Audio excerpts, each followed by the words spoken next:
Lessons learned from 2024.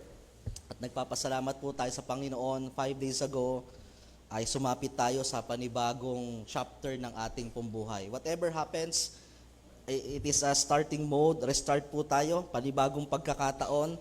At sa pagsalubong po ng taon ay iba-iba po tayo ng kaparaanan ng pagsalubong ng bagong taon. Meron pong kompleto ang pamilya, meron pong mga nasa iba't ibang lugar, meron naman pong mga nasa isolated na lugar. Siguro, but if there is one thing common kung papaanong sumalubong po ang lahat ng bagong taon, yung paputok hindi na masyado practical na ang tao kasi kada lipad ng kwitis ano rin di ba, may bagay din, pangalo umuulan. Pero kung meron mang isang common siguro, na lahat ng Pilipino ay halos sabay-sabay ng salubong ng bagong taon. Nakita ko lang yung meme, no?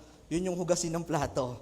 Okay, sabi nila, yung nag-enjoy ka lang ng New Year, tapos paggising mo tambak na ng hugasin, ano? Yun ang maganda, yun ang salubong talaga ng Pasko sa lahat ng tahanan, ano? Yung iba naman po ay iba-iba. Merong Paskong Pasko, may karamdaman, meron namang may promotion, may blessings. Iba-iba po ng paraan ng pagsalubong ng Pasko, ano? But anyway, papasalamat tayo sapagkat nasalubong pa din natin ang Paskong ito, ang bagong taong ito, I mean. At yung iba naman po, pagkatapos ng holidays, ng mga bakasyon, ng mga nagsisimula na po na mag-compute. Tulala na daw ang mga gastador. Nasa na yung bonus ko? Nasa na yung ganito ko? Okay. Tulala na, no? Hindi naman sa pagiging gastador, syempre, talaga namang tayo naman, minsan lang dumaraan yung mga ganyang pagkakataon. Pero ubus na. Okay. Ate Glycie, okay, yung mga OFW, gusto natin bumalik, ubus na. Ang bilis ng gastusan sa Pilipinas, di ba? Pero papasalamat tayo sa Panginoon. Alam niyo po ba, very exciting po ang taong ito when it comes to generation. Di ba? We are talking about generation. Yung mga 1901, 1924, wala pa naman siguro dito. Panahon ni Enrile, they were called greatest generation. Yung mga 1925 to 1945, meron na, mga nanay consort. Sila ang tinatawag na mga builders generation after war. And then pinanganak ang mga baby boomers, 1946 to 1964. Kayo po ay mga baby boomers. And then pumasok na kang mga Generation X, 1965 to 1979. Kami pala ang mga millennials, 1980 to 1994. Okay, kami ang mga millennials. And then nandyan na ngayon ang mga Generation X, 1995 to 2009. Bakit kaya Generation X? Okay.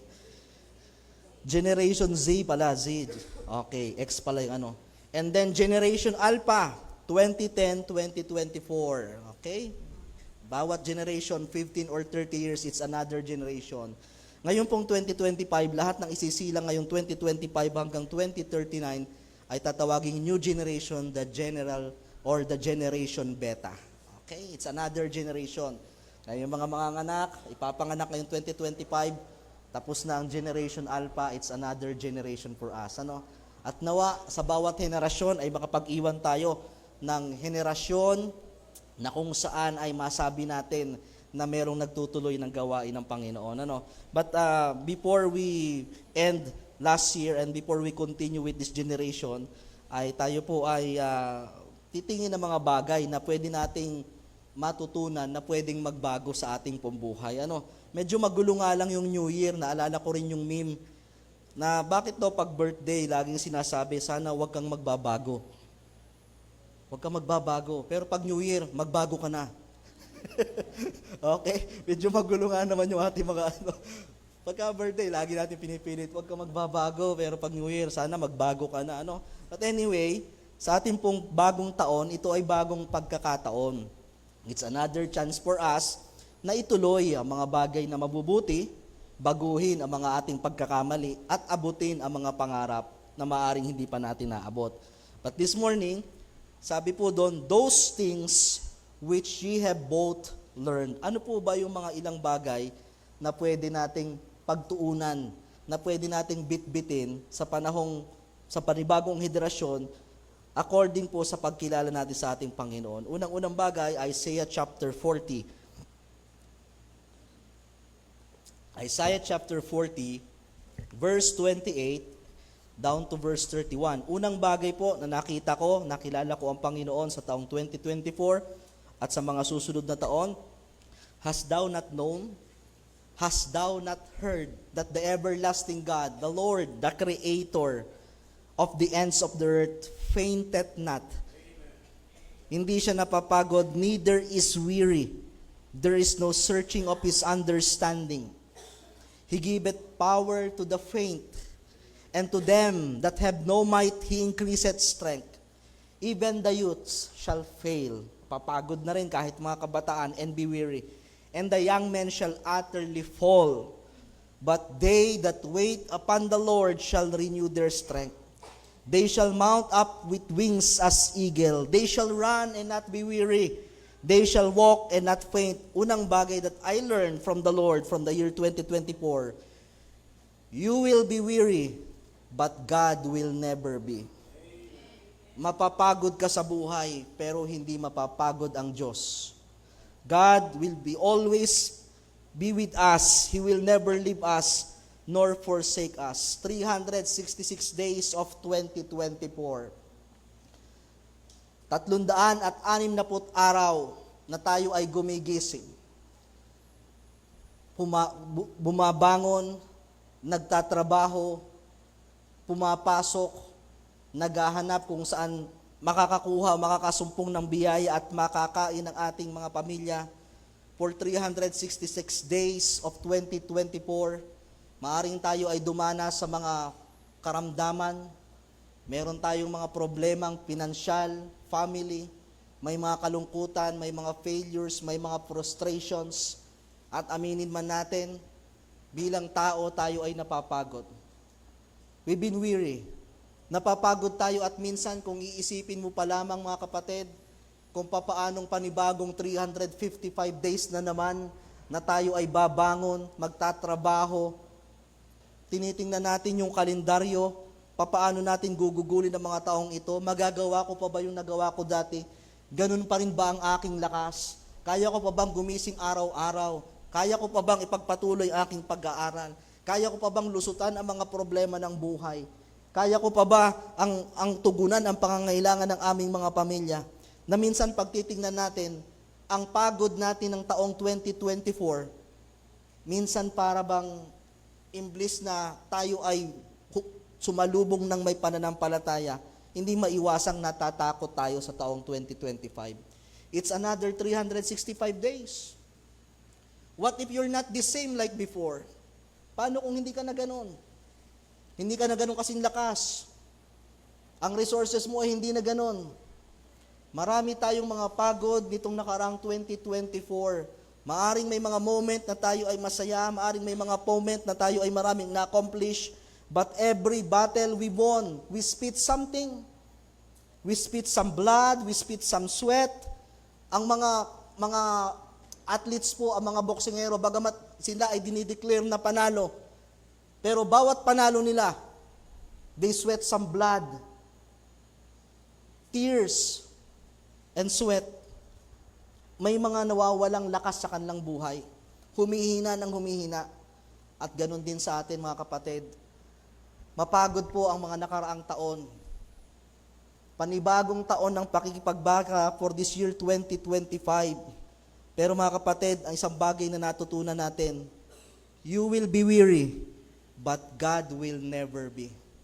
Mapapagod ka, pero ang Diyos hindi mapapagod na samahan ka sa buhay. I remember the story. Meron pong isang panaginip, na sa panaginip na yon, sila po ay naglalakad kasama si Jesus. Sila ay masaya at sa kanilang paglalakad, ang taong ito ay dumako sa daan na kung saan may kalungkutan, sa daan na may karamdaman, sa daan na siya inuusig. Kasama niya ang Jesus, may 4 na paa doon, may 4 na talampakan, pero nung siya ay dumaan sa panahon ng kalungkutan, dumaan sa panahon ng kahirapan, karamdaman, kamatayan, sabi niya, it troubled me. I asked the Lord about the Lord, said, once I decided to follow you, sabi niya, kala ko ba, once I decided to follow you, you will walk all the way. But I noticed during the saddest and most troublesome time of my life, there was only one set of footprints. Bakit dadalawa na lang ang yapak kung talagang kasama ko ang Panginoon? I don't understand why. When I needed you the most, Lord, you leave me. Bakit dati 4 ang paa, ngayon 2 na lang? Kung kailan malungkot, kung kailan may problema, kung kailan may kahirapan, sumagot ang Panginoon, my child, I love you and I will never leave you. During your trials and testing, when you saw, pag nakita mong 2 paa na lamang ang yapag or meron diyan, hindi sa iyo yan. It was me that I carried you during your suffering. Ang Diyos, may mga pagkakataon na tayo sumuko na, napagod na tayo. Hindi na natin makita yung ating yapak. We no longer want to step sa ating mga trabaho. May mga time na ayaw mong pumasok. May mga time na ayaw mo nang pumunta sa church. May mga time na ayaw mo nang gumising. Pero bakit ka nakapagpatuloy hanggang ngayong taong ito? Hindi lang dahil ikaw ay gumapang. Hindi lang dahil ikaw ay pumilit na tumayo. May mga pagkakataon na hindi mo na kinaya, pero binitbit ka ng Diyos.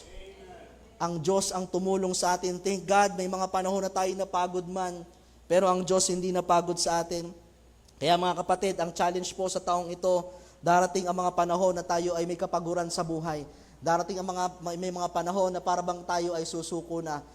Maaring tayo po ay susuko, pero ang Diyos po ay hindi susuko. It's not yet over until God says it's over. Salamat na lang sapagkat ang tao, sinasabi natin, ang tao ay panapanahon. Panapanahon ng tao ang kanyang kalakasan, ang kanyang kapangyarihan, ang kanyang kabutihan, ang kanyang pagtatapat. Pero ang Diyos, siya ay mabuti at makapangyarihan sa lahat ng panahon. Hindi po nagbabago ang kapangyarihan ng Diyos, hindi nagbabago ang kabutihan ng Diyos, ang katangian ng Diyos. At tayo, even the youth, get faint, nangihina, ang ating mga kaalaman, ang ating mga possession ay nawawala. Pero salamat na lamang, ang tao ay panapanahon lamang talaga. Pero ang kabutihan at kapangyarihan ng Diyos sa lahat ng panahon ay hindi nagbabago. Even the youth shall faint and be weary. Di ba? Hindi lamang po yung may mga umiidad. Pati mga kabataan ngayon, parang pagod na rin sa buhay. Di ba?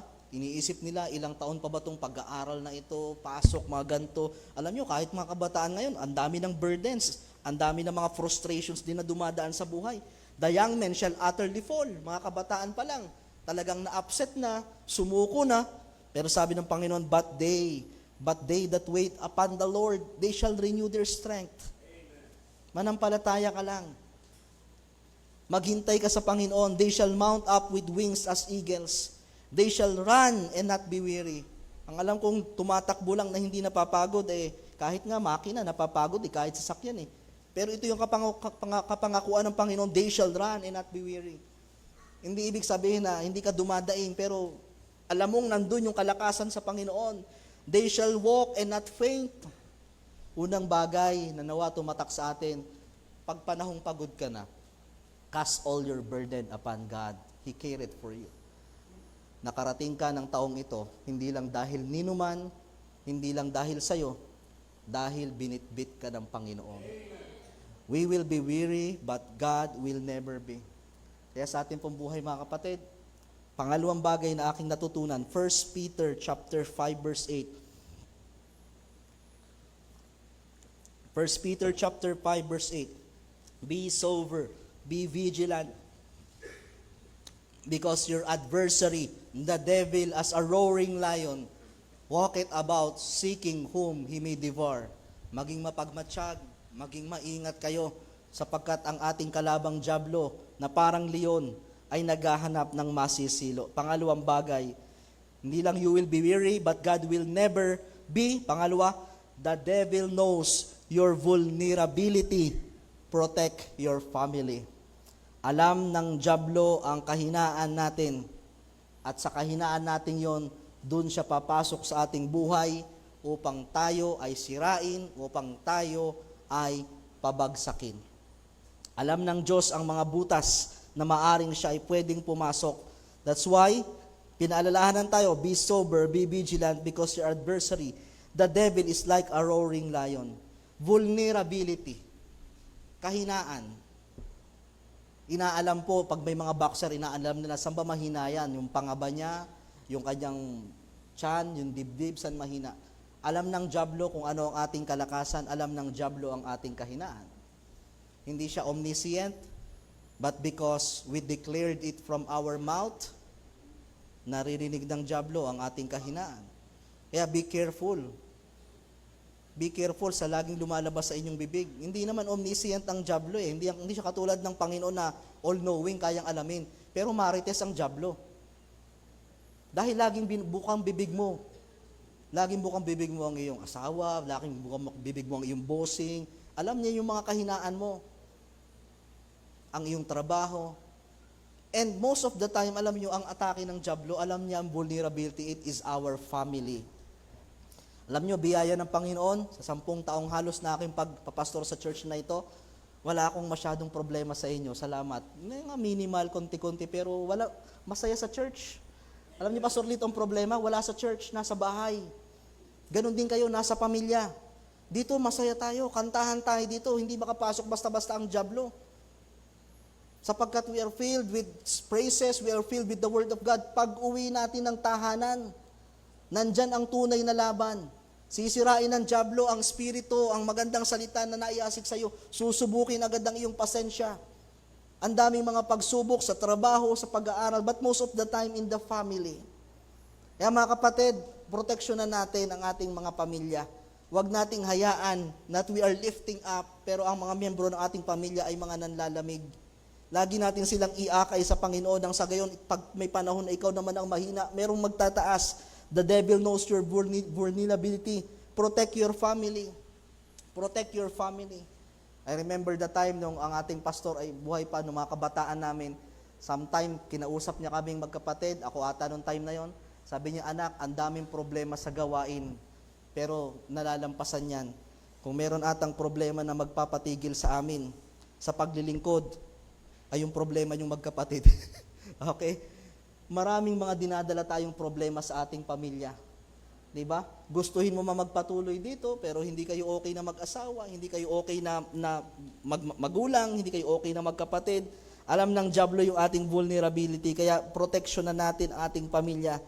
Gawin natin ang ating makakaya upang sila ay makapanumbalik sa paglilingkod at magkaroon ng pananampalataya.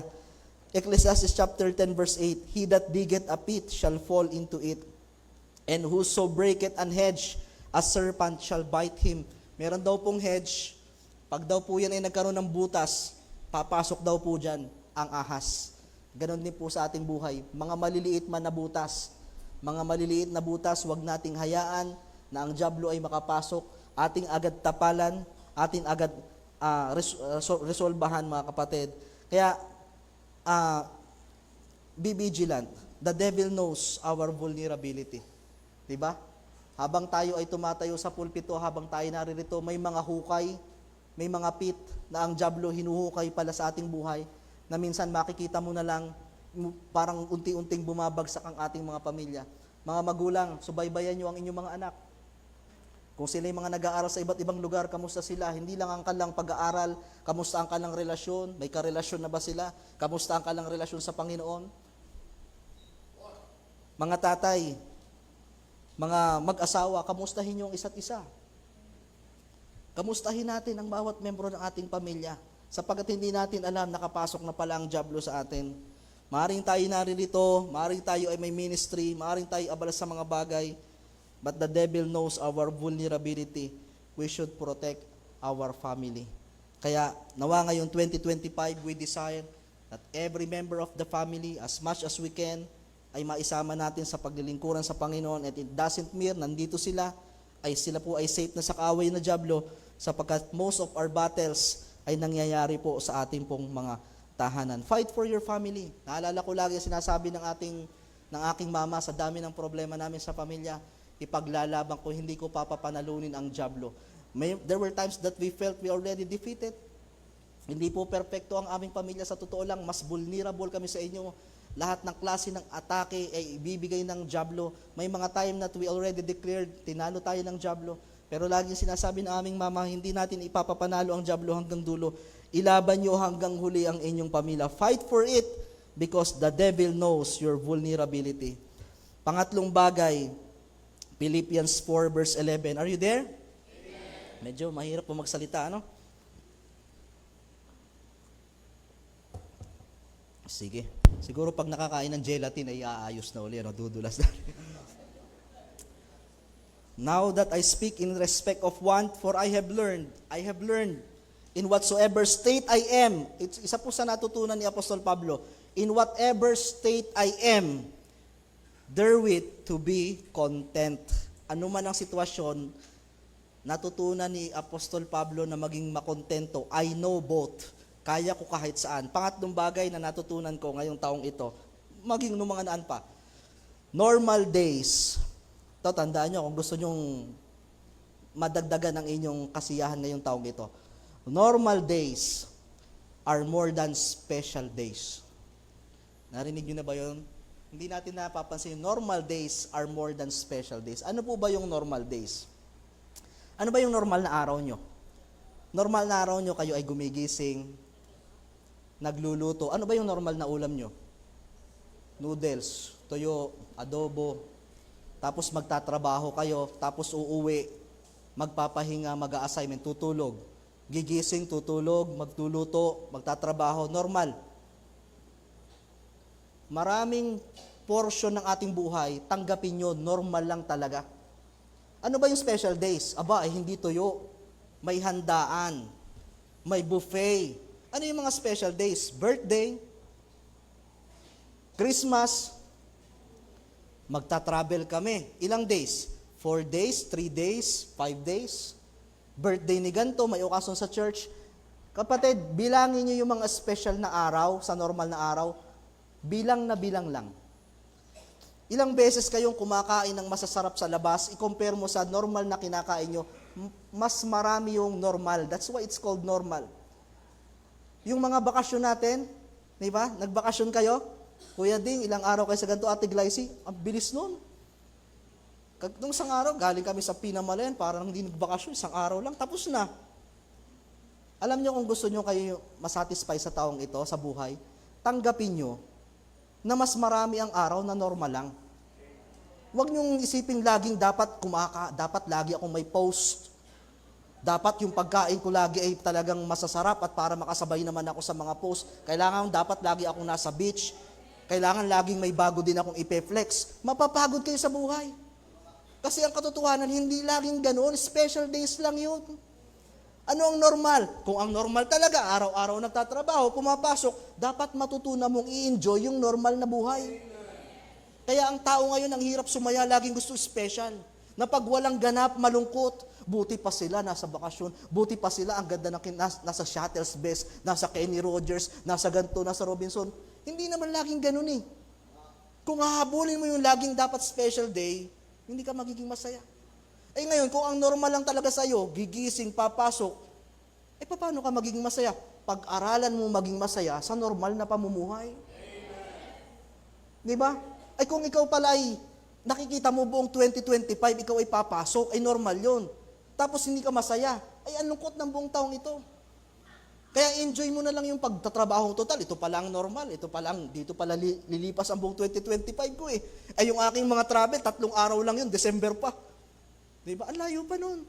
Yung birthday ko, June pa, July pa, ang bilis lang nun. Yung mga nagpapakasal, 6 na buwang nag-prepare, ilang oras lamang, tapos na. Ano ang normal? Ang normal, tayo ay gumigising, i-enjoy mo kung yan ay kape man, noodles man yan. Pupunta ka sa trabaho, lagi mong makakasama yung mga ayaw mong makasama. Pag-aralan mo nang maging masayang kasama sila. Ayaw mo ng mga nagpapasulat na teacher, ayaw mo ng mga project, ay tanggapin mo, yan ang normal. Yan ang normal natin mga kapatid, kaya dito sa buhay na to, kasi alam nyo, sa social media, pag ang puso mo, hindi ka handang tumanggap ng pagpapala ng iba, magiging bitter ka talaga eh. Magkakaroon ka ng self-pity, makikita mo hindi tumatakbo ang buhay ko, walang nangyayari. Hindi totoo yun. Ang normal yan. Normal lamang na ikaw ay ganyan, nagtatrabaho, kumakain, natutulog, because that is normal days. Ano naman yung special days? Abay, bihira lamang po yun. Ano naman ang lesson? Pag may special day, huwag niyong gawing normal day. Gawin yung special. Pagka kayo ay nagbakasyon, bakasyon. Diba? I-enjoy niyo yung fellowship. I-enjoy niyo yung samahan ng isa't isa. Hanggat maaari, wala ng trabaho. Tapos dadaing ka na naman, ay, trabaho na naman. Ayun yung special day, ginawa mo pang trabaho. Enjoy every moment pag may special day. Kasi ang bilis lang po nun. Di ba? Ang bilis lang ng mga pangyayari sapagkat ang Diyos may linaan kahit man sa 7 days, sa 6 days, 6 na araw, puro trabaho, 6 na araw. That's normal but still good. Pero bihira or bilang lamang yung mga special na araw sa ating pambuhay. Enjoy those special days. Holiday season, magpapasko kayo, hindi kayo laging magkakasama. Enjoy that moment na kayo ay magkakasama. Mga young people, ano ba yung normal days nyo? Nakakulong kayo sa kwarto, nagse-cellphone. Pag special day, nabihira naman magkasama-sama, doon kayo sa mesa. Walang cellphone, kwentuhan. Yung mga special, ginagawa nyong normal, tapos maghahanap kayo ng special. Pag ang Diyos may binigay na special na pagkakataon, tanggapin niyo yun kasi bihira yun. Binigyan ka ng pagkakataon ng Panginoon na makapagpahinga, binigyan ka ng pagkakataon na makakain, or kung ano pa man, normal days are more than special days. Kaya mga kapatid, talagang bibihira. Siguro yung iba, mas marami ang special days, mas maraming ganap, pero ang katotohanan ay hindi po laging ganun. Kaya nakita ko maraming mga taong napoprostrate talaga ngayon.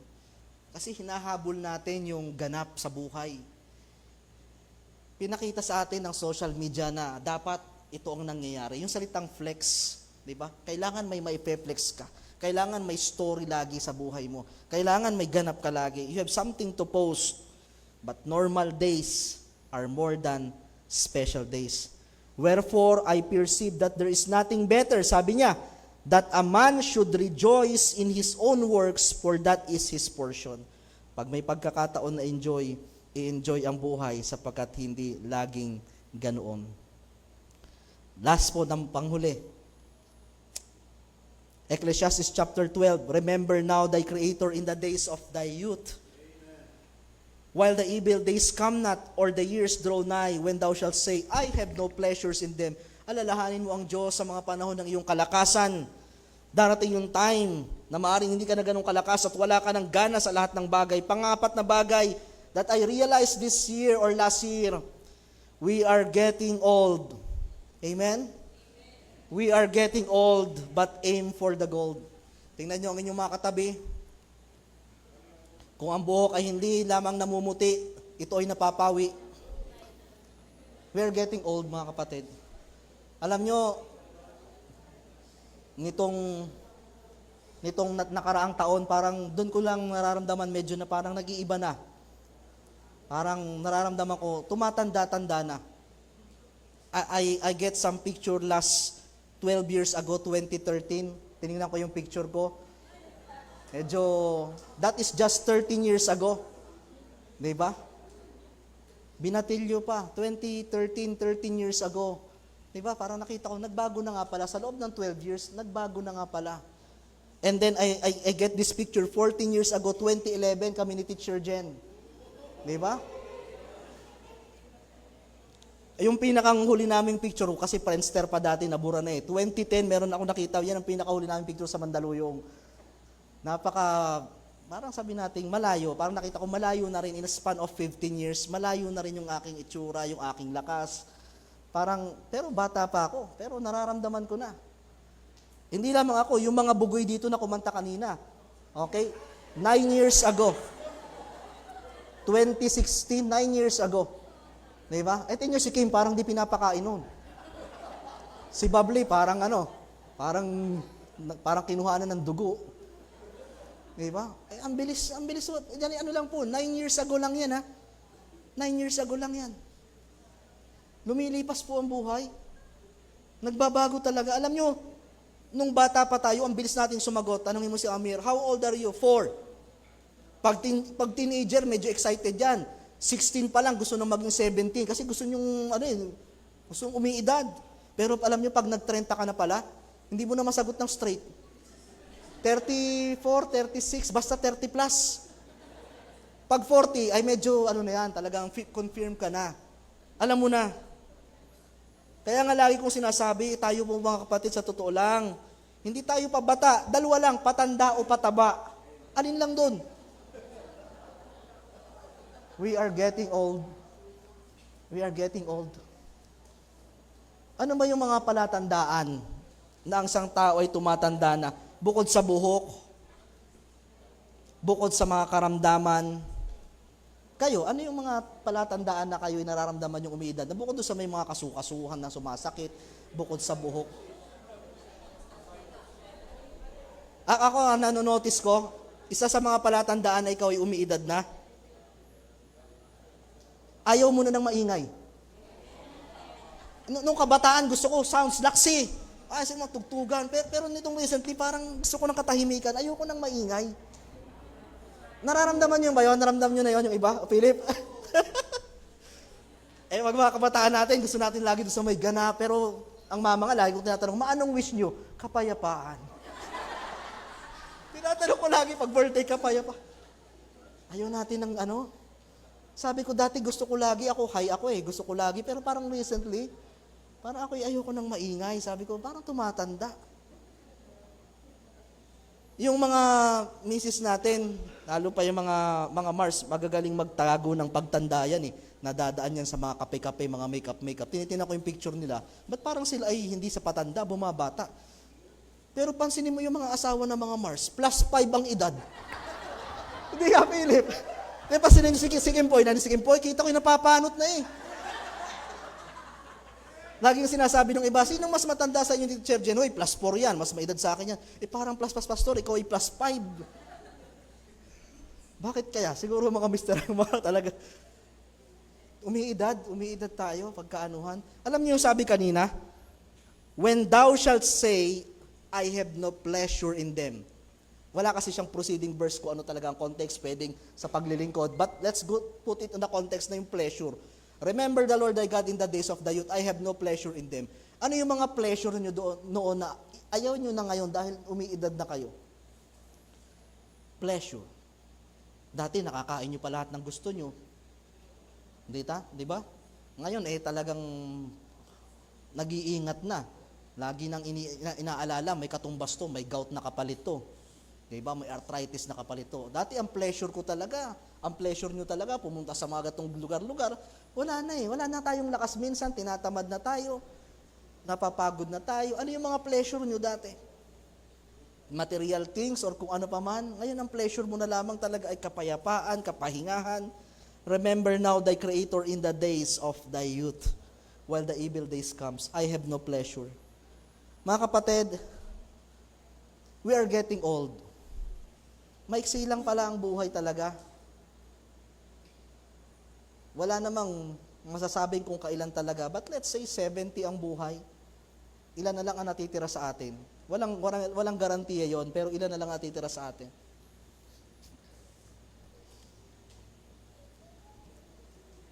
Ano man ang natitira, you are getting old, but you should aim for the gold. 2016, I started ministering this church. 10 taon pa lamang ngayong taong ito.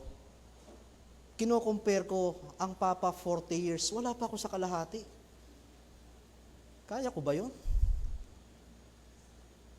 Nakakapagod, Pastor Lito din. Ang haba nitong takbuhin natin ng paglilingkod, ang haba nitong ating takbuhin ng pagsamba, pagbibigay, pagsasakripisyo. Pero mga kapatid, alam niyo yung challenge po ng buhay. Bagamat ikay tumatanda, you are getting old, but let us aim for the gold. Ano po yung gold? Marami tayong pwedeng naging appreciation at parangal sa lupang ito, pero ang pinakang dakilang parangal, yung parangal na isasabit at ibibigay sa iyo ng Diyos. The older we are, habang paedad ka ng paedad, papalapit ka ng papalamit sa awarding time, sa ceremonial time.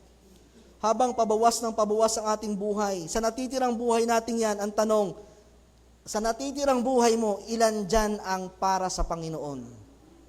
God gave you 2025. Why? Para ituloy mo ang iyong trabaho? Yes, it can be. Para makasama mo ang pamilya mo? It can be. Para matapos mo ang iyong kurso? It can be. Pero hindi lang yan. Kung yan lang ang purpose ng Diyos, ba't ka binigyan ng panibagong taon? What kind of purpose it is kung iiwanan mo din pala? May panibagong taon, kasi binibigyan ka ng panibagong pagkakataon because you are getting old. Will you get gold? Pagdating sa langit, Panginoon, ako ay may nagawa, nagsimula at nagtapos para sa iyong gawain. Kaya mga kapatid, mga simpleng lesson, 10 ito, tama na ang 4. Nanawa ay mabitbit natin po sa mga susunod na pagkakataon. Hindi natin alam ang 2025. Exciting, pero sa kabilang banda nakakatakot. Pag-pray natin, ang mama silent lang, pero this week pupunta kami sa, magpapa-opera ang mama, mag-check-in kami. Check-in ba tawag doon? Okay? Admit, check-in to later. Okay? Pag-pray ho natin, medyo major opera, bagong taon, finances agad ang pag-uusapan, magkano ang doktor, hindi credited, 100,000. Pero, kung alam mong kasama mo ang Panginoon, come what may, bring it on. Kahit ano, subok mo na ang Panginoon eh. At the end of this year, kung paano God is good, noong 2024, we will declare God is good, ano man ang dumating. Kaya mga kapatid, may we face this year, a year without fear, but a year full of faith.